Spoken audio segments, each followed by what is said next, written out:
Buddy, good afternoon, good evening, good day to you. My name is Sherman Crancer. I'm the president and CEO of the Crancer Group, and welcome to the next version of the Voice of the Microsoft Partner. So we're getting into the best and worst marketing ideas, for managed service providers, that are out there. And top 5 marketing ideas. See, that's why I thought I was slick. I was like, oh, this is cool. All right. So the very first one is AI-powered cybersecurity education campaigns.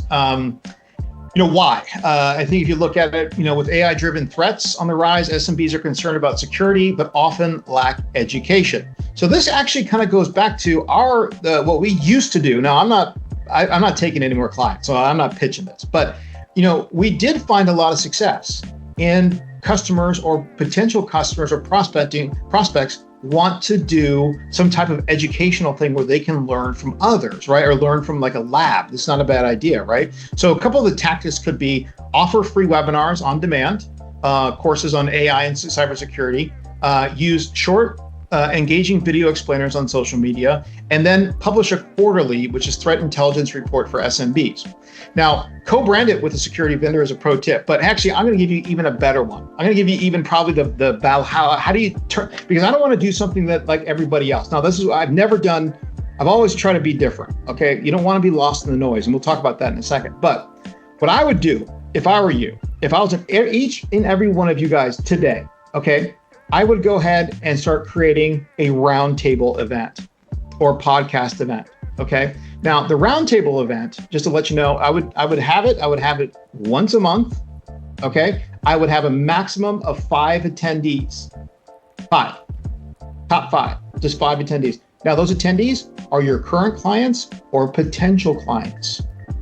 Okay. Now you're doing a roundtable, and the roundtable is about AI security. And all you have to do is have one person in your organization be the MC. You can come up with 6 or 7 questions. You set it for 1 hour. Okay. You invite those 5. And what your idea here is you want to use the psychological strategy of birds of a feather flock together.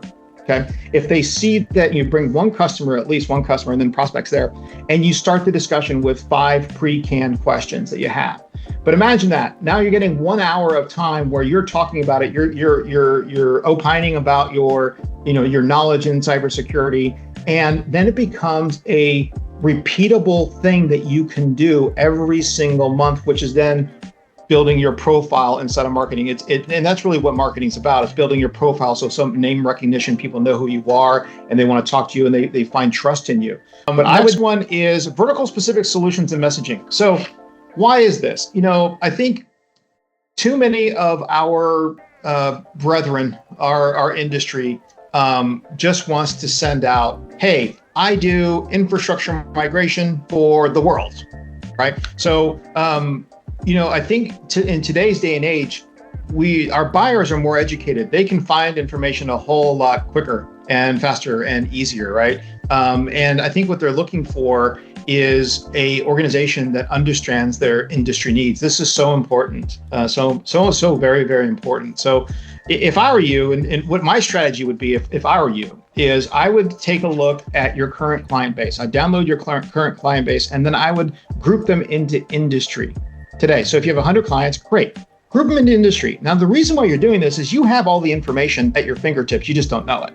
So I would group them into industry, right? And then this is what I would do. I would say, okay, the top 25% of my clients are in manufacturing, right? Like, okay, cool. Okay, sounds good. Now, my next meeting I would ask all the account managers and engineers who are working on those accounts to meet me in the conference room for a 1-hour lunch. Okay. Then I'm going to ask those folks, hey, by the way, what are we selling to all of these manufacturers? What is a common need that we are solving? Okay. What is a problem that we're solving that's common across the board? And then you're going to start finding, as people start opening up and talking about the different accounts, they're going to start bringing up several things that you're doing inside of that industry today. Next one is local SEO and review generation campaign. This was very interesting when I was doing my research. 75% of buyers, SMB buyers, still rely on local search to find IT partners. So they're going to Google, darn it. Tactics here are, optimize your Google business profile and embed the local keywords. We all know that one. We've heard that one. Run a customer review campaign using tools like Nice Job or Grade US. and host or promote local tech events or lunch and learns. Now, if I were you, I would look for associations, business associations that are in your local area. Okay, that's what I would look at, and then try to do lunch and learns with them, or do some type of podcast or some type of monthly thing with them. That's what I would do. All right. So the next best marketing idea for this is tech as a service, bundles with financing. Okay. So, businesses want to be predictable, monthly pricing, especially in an economic uncertainty. So, hey, another good example, if you go to our website, we're monthly cost. Now, do we do a shit ton of things inside of each one of these offers that we do? Yes, we do. But we found that if you're able to budget and able to actually say, okay, this is what the cost is, it's much easier for somebody to do that. Now, there's a lot of packaging that you can do, as an IT company, especially around healthcare, right? How do you come up with, a healthcare package that would be, AI, like AI Lite or something, like five licenses of AI with, some backup, some SharePoint consolidation, something. You can build packages. But what I would do, if you're going to do a tech as a service bundles with financing, what I would do as a service is figure out, once again, a micro package, a medium package, and a large package for bundling these services. But also how I would name those packages, as like whatever that problem that you're solving. Okay, so whatever the problem that you found that you're solving with this package, put that as the name of the package.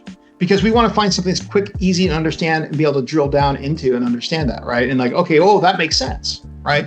Cybersecurity for AI, something like that. So that's where I think this is really good. You can do packaging the hardware, software, and support in a single monthly payment. Very good idea. Market zero upfront cost. Now, this is one thing that people, there's a big debate on, is should I publish the cost of my package? Okay. I would tell you right now, yes, you should publish personalized email sequences with intent data. This is so critical, folks, so critical to really getting anything out of your marketing efforts. And remember we started off with this, I'm going to start a campaign, I'm going to do lead generation and I'm going to spend $3,000. I had this guy yesterday. Oh my gosh. I ended the call. I couldn't be on the call anymore. We were talking and he's like, I like what you do, but I've got 3,000 earmarked for marketing, and we're going to spend that starting next month. And when we get 4 to 5 deals from that $3,000 investment, we'll come back to you.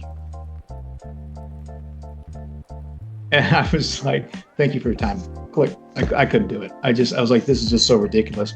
But look, we're going to spend a lot of money on marketing. We want to generate generate this funnel that's going on. But if you don't have personalized email sequences, literally 12 months worth of emails created, what are you doing?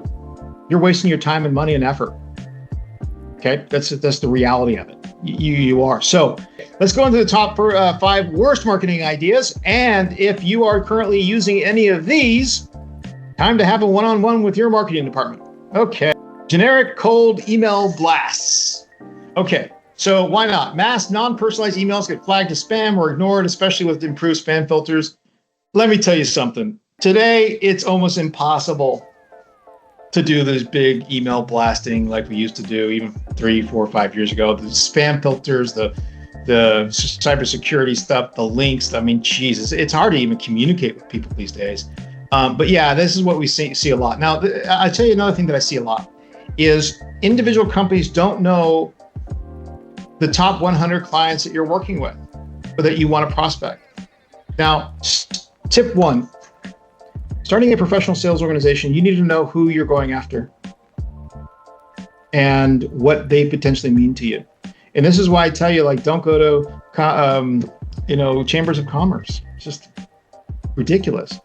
But you have to have a set number of people that you're going after. And this is what I would do. I would go to ZoomInfo. Remember, after you do in your industry categorization, I would then say, okay, what are my top 100 accounts? I go to ZoomInfo, I get a list of top 100 accounts that A, the size of the account are all about the same. Those are the ones that you know you can service, 10 to 20, 20 to 50, 50 to 100, 100 to 300, okay?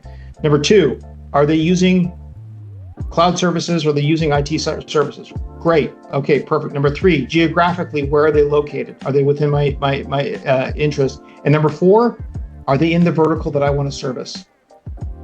Okay, that's it. That's all you need.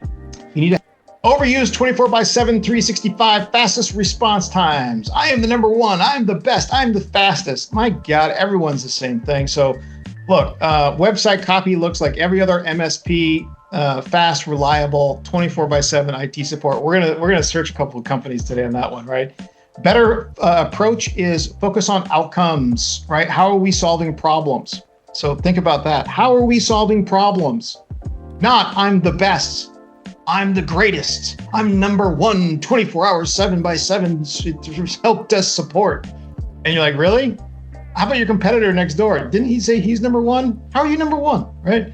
Or I love that. I'm the number one realtor in the whole tri-state area. I love that one, right? You're like, really? There's like 8,000 realtors. I don't think so. Buddy. So look, everybody is doing this. All your competitors are doing this, what I'm showing you on the screen today. Stop the madness. All right. Oh, this is the best one. Oh my gosh. We were talking about this for an hour afterwards. Trade show booths without a digital strategy. Why not? So this is so cool. In-person booths rarely yield ROI without a pre-post digital campaign. Many SMB decision makers now research online or expect hybrid options. What I mean by that, right, is one, there's no landing page tied to the event, no follow-up emails or remarketing campaigns, and expensive booth giveaways with no lead capture.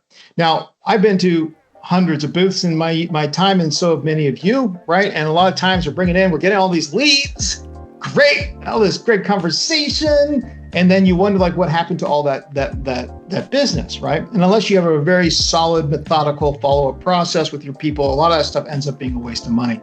Now, I love the better approach, and this is what my marketing director, Mariva, was just over the moon about. Right, Riva? Yeah, I was going to add, Truman. And you can prep right before, right? Like you can go find some silly trends that your team can do there. And for companies like us too, if we're remote, we don't get together. So the times that we do, you can create some really good content with just your team, and that content always does well on social. So like Sherman said, you get the double ROI on it. Yep. So if you're going to do a trade show booth, think now you got to add content strategy to it. Okay. All right. Keyword stuff, blog posts written for Google, not people. This is kind of a good one, right? Google's 2025 search updates like search generative experience favor helpful content, not low quality SEO fluff. Okay. So this is what this is telling us is, guys, we really, or ladies and gentlemen, if there's any ladies on the call, we really need to, start thinking about thoughtful content. Maybe just solving problems, case studies. People like to see that.